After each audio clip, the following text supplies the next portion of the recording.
So one thing that I used to do that I don't really do anymore is reselling the phones that I used to have, and specifically the iPhones that I used to own as my main devices. And what I can tell you is that there are a ton of things that you can do to actually maximize your iPhone resale value. And a lot of these things will also work for Android, but I'll save that for a different video. But some of these things are kind of no-brainers, where other ones are ones that you may not even realize. And the first thing that I'm going to tell you is one of the most obvious things that you can do, that if you just bought a brand new iPhone, aka an iPhone 12 or iPhone 11 or whatever iPhone you just bought, and you're planning on reselling it, the best thing that you can do ever is keeping a case and a screen protector on that device. If you're able just to do that, by the time you resell it, it's going to be in such good condition that you can probably resell it for some of the most, expensive prices at that time. So if a lot of them are selling it, there were a lot of cases where I had, a used iPhone and it was like a 64 gig model unlocked and stuff,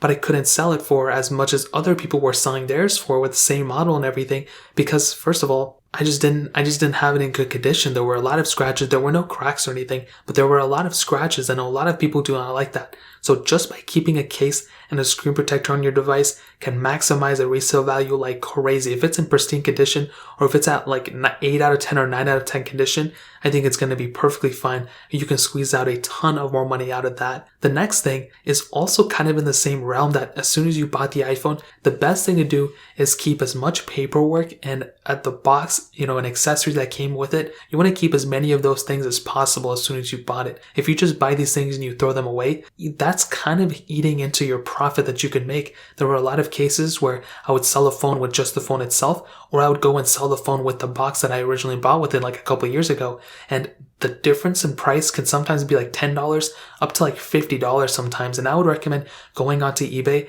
and there's people who just sell the iPhone boxes for like $10, $15, $20 sometimes. So that's just extra money for no reason. So that's another huge thing I would recommend doing that can really maximize how much money or how much more money you can, basically the resale value that you can gain just from keeping the box itself. Now the next thing that you can do is basically maintain your battery health on your device. So if you just bought a brand new iPhone, the best thing you can do is make sure you don't degrade the battery in an insane amount. If you degrade it like 1% or 2%, I don't think that's crazy. But if you bought an iPhone 12 right now, you're planning on reselling it next year, and the next year rolls around and you check your battery health, because when you sell your device, a lot of people ask for your battery health. It's the same thing with MacBooks, with laptops, with iPads. They basically ask, how big is that battery still? And, Apple makes it really easy to check those things. And if you want to, enable a couple things, I would 100% enable optimized battery charging within your iOS battery settings. So you open up your settings app, you click battery health, and there's a little toggle that you can go ahead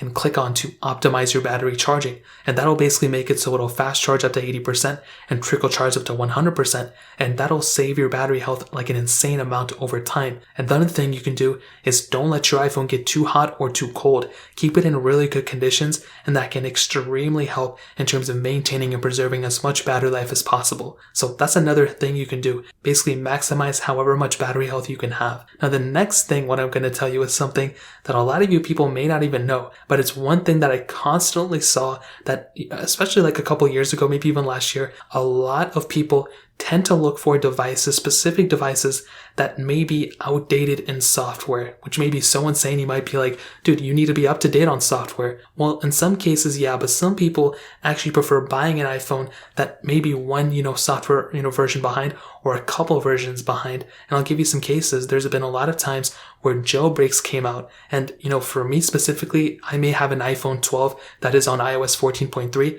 but there may be a jailbreak that came out that's like iOS 14.1 or iOS 14.2. Now, I can't just go and downgrade my iPhone 12, and I may not have an iPhone 12 laying around. So I may want to go and actively seek out somebody selling their iPhone 12 that has iOS 14.2 or iOS 14.1 installed. So there's kind of an advantage of not being, the first one to install an update every single time. And there's been a lot of times where a device like iOS 14, version comes out. A lot of people update to that. They regret it. They try to downgrade, but it may be too late. So they may actually end up buying another iPhone or reselling theirs. And if you have an iPhone that is outdated or maybe a couple versions behind in software, you may be able to actually sell that for a little bit more money, or at least guarantee selling it just because it's a little bit outdated. So there's a lot of reasons why people prefer picking out like outdated software or outdated phones, but that's another reason why some people may actually go and pick your iPhone out versus everyone else's. Now, the last thing is kind of like a typical thing, just take really nice photos of your specific phones.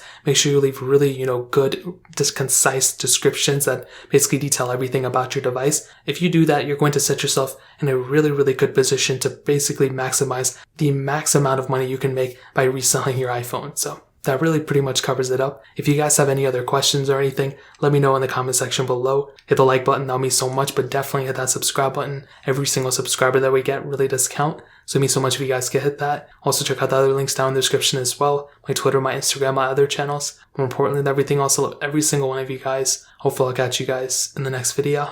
Peace out till then.